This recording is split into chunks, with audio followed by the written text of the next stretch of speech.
Halo guys, salam sejahtera. Terima kasih masih berada di channel ini.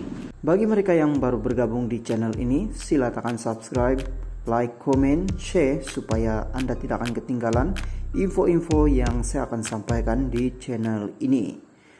Berita hari ini saya mau kongsikan kepada Anda daripada Malaysia kini, pertubuhan perpaduan ummah bukan lawan mufakat nasional.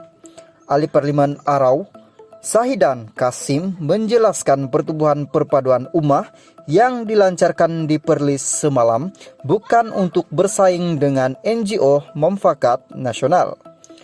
Bercakap pada sidang media di Arau semalam, Sahidan berkata NGO itu menerima kelulusan daripada Jabatan Pendaftaran Pertubuhan Malaysia ROS pada 29 Desember lalu dan bertujuan menyatukan rakyat Malaysia tanpa mengira parti.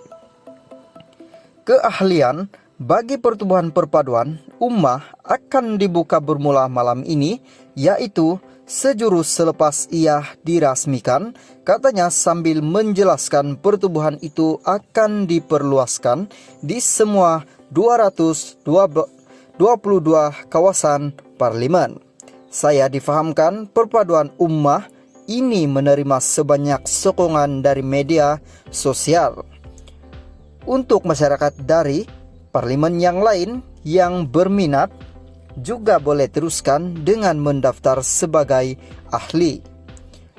Alamat individu berkenaan akan ditentukan di parlimen mana mereka akan berada, katanya lagi, seperti dipetik Awani online hari ini. Turut hadir dalam sidang media tersebut adalah Menteri Besar Perlis Muhammad Sukri Ramli.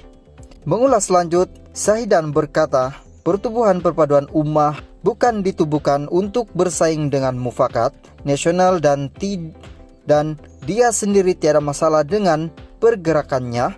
Anwar Musa, tak ada masalah di antara saya dan Anwar. Mufakat nasional juga NGO, perpaduan ummah adalah NGO. Cuma kami Perikatan Nasional di Perlis di dalam poster pilihan raya sudah tulis perpaduan ummah negeri lain semua gunakan PN base. Tetapi kami tambah perpaduan ummah kerana sudah tidak mampu melihat perpecahan yang berlaku. Sesiapa sahaja jika hendak masuk, kedua-dua NGO ini pun tidak apa-apa.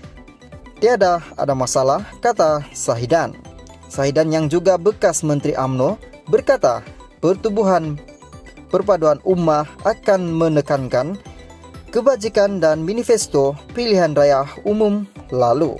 Masuk 3 atau 4 NGO tidak beri apa-apa kesan, tetapi saya nyatakan bahawa pertubuhan perpaduan ummah lebih tekankan kepada kebajikan dan manifesto supaya semua pihak selepas pilihan raya mesti bersatu padu, katanya lagi. Halo guys, salam sejahtera. Terima kasih masih berada di channel ini. Bagi mereka yang baru bergabung di channel ini, silakan subscribe, like, comment, share supaya Anda tidak akan ketinggalan info-info yang saya akan sampaikan di channel ini. Berita hari ini saya mau kongsikan kepada Anda sangat mengejutkan. Daripada Astro Awani, kes Najib Rosma terus curi tumpuan pada 2022. Ia menyaksikan Najib menjadi bekas Perdana Menteri pertama Malaysia yang terpaksa meriuk dalam penjara bagi kesalahan jenayah.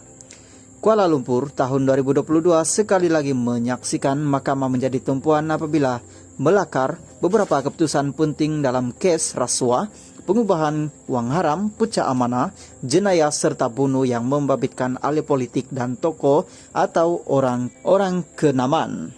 Bagaimanapun paling mencuri perhatian ialah kes rasuah membabitkan Datu Sri Najib Tun Razak dan istrinya Datin Sri Rosma Mansur. Keputusan mahkamah dalam kes berfolio kes tinggi itu turut menyaksikan Najib menjadi bekas Perdana Menteri pertama Malaysia yang terpaksa meriuk ke dalam penjara bagi kesalahan jenayah.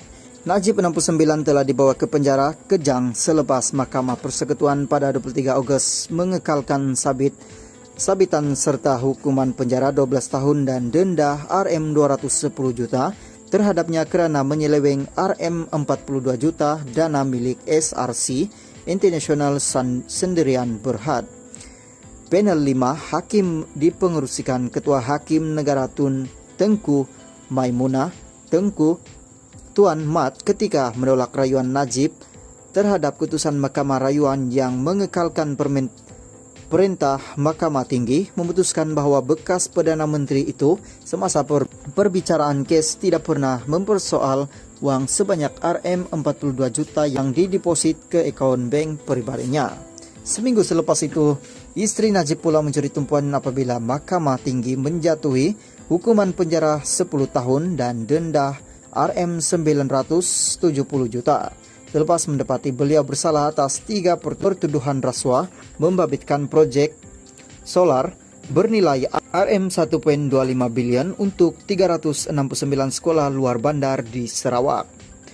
Mahkamah turut memerintahkan Rosmah 70 dipenjara 30 tahun jika gagal membayar denda. Bagaimanapun Mahkamah membenarkan permohonan beliau untuk menangguhkan pelaksanaan hukuman sementara menunggu rayuan. Rosmah turut berhadapan pertuduhan membabitkan kes pengubahan wang haram dan mengelak daripada membayar cukai. Mahkamah Tinggi telah menetapkan 12 Mei tahun depan untuk perbicaraan.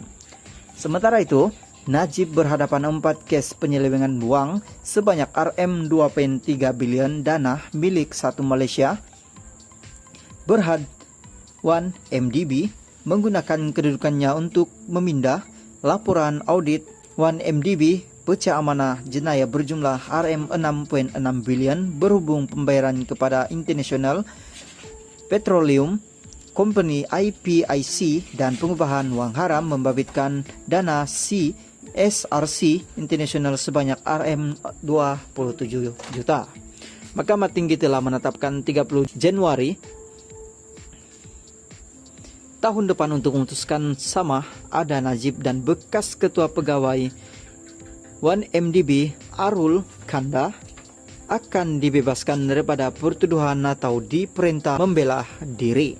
Satu lagi kes tinggi yang meraih perhatian umum ialah kes timbalan Perdana Menteri Datuk Seri Dr. Muhammad Ahmad Zahid Hamidi membabitkan sistem visa asing apabila Mahkamah Tinggi Shah Alam pada 23 September membebaskan beliau daripada 40 pertuduhan menerima rasuah di akhir kes pendakwaan.